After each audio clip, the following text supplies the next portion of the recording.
Bentuknya itu tajsim. Sekejap Ustaz, sekejap. Itu ada hadis yang lain, khalaqa Adam ala suratihi. Tidak sahih. Tak, yang penting bagi saya perkataan tubuh badan, adwan yang digunakan satu contoh salafi untuk membenarkan tuduhan Ustaz. Tidak semestinya kita kena keluarkan. Okey, jadi tak ada. Lafaz adwan itu. Jadi sekarang tak ada. Atas maklumat yang Ustaz ada, tak ada siapa Wahabi kata adwan bagi Allah. Atau Ustaz ada? Lafaz itu Lafaz adwan tak ada. Betul. Adwan itu setakat ini kita memang tidak dapati, tetapi Jelas. melazimkan benda itu ada. Jelas. Jadi jangan tuduh orang kalau tak ada lafaz. Sebagaimana kita boleh bersangka baik dengan selawat syifa dan sebagainya, di sini juga kena bersangka baik. Kalau tak ada lafaz, jangan tuduh orang. Seterusnya, apakah Syekh bin Baz kafir, ya atau tidak? Pada pandangan Ustaz? Kita tidak menghukum orang-orang kafir. Dia tak kafir. Orang yang mengatakan Nabi Muhammad adalah ausan, berhala, dan orang yang mengharuskan pakai salib, dia kafir ke tidak? Mengharuskan pakai salib. Dilihat di dalam hukum fiqh, jika dia memakainya tabarruk untuk mengambil berkat daripada salib, itu dihukum sebagai kafir. Kalau dia kata Nabi Muhammad adalah berhala, ausan, Wal'iyadzubillah. dia kafir. Kita dari segi hukumnya kita lihat bahawa kalau mengatakan Nabi Muhammad itu adalah berhala, kita bimbang, boleh jatuh kepada kufur, kita bimbang kepada dia.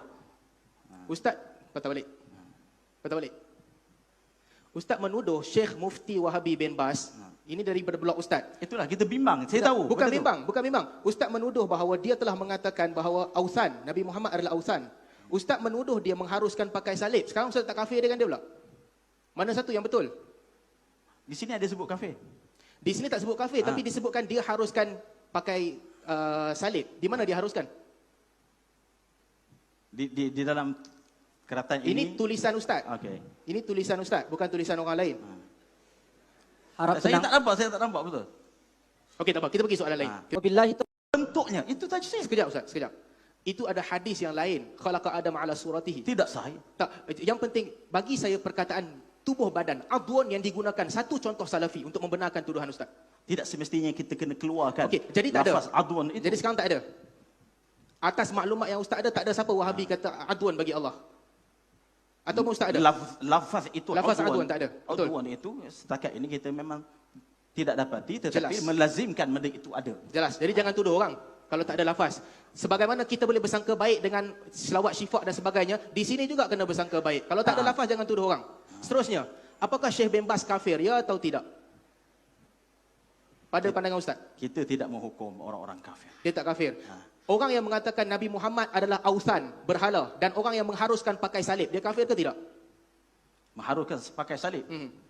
Dilihat di dalam hukum fiqh, jika dia memakainya tabarruk untuk mengambil berkat daripada salib, itu dihukum sebagai kafir. Kalau dia kata Nabi Muhammad adalah berhala, ausan, Wal'iyadzubillah. dia kafir. Kita dari segi hukumnya kita lihat bahawa kalau mengatakan Nabi Muhammad itu adalah berhala, kita bimbang, boleh jatuh kepada kufur, kita bimbang kepada dia. Ustaz, patah balik. Patah balik. Ustaz menuduh Syekh Mufti Wahabi bin Baz, ini dari blog Ustaz. Itulah kita bimbang. Saya tahu. Bukan bimbang, bukan bimbang. Ustaz menuduh bahawa dia telah mengatakan bahawa ausan, Nabi Muhammad adalah ausan. Ustaz menuduh dia mengharuskan pakai salib. Sekarang Ustaz tak kafir dengan dia pula. Mana satu yang betul? Di sini ada sebut kafir. Di sini tak sebut kafir, tapi disebutkan dia haruskan pakai salib. Di mana dia haruskan? Di dalam keratan ini. Ini tulisan Ustaz. Okey. Ini tulisan Ustaz, bukan tulisan orang lain. Saya tak nampak betul. Okey, tak apa. Kita pergi soalan lain. Wabillahi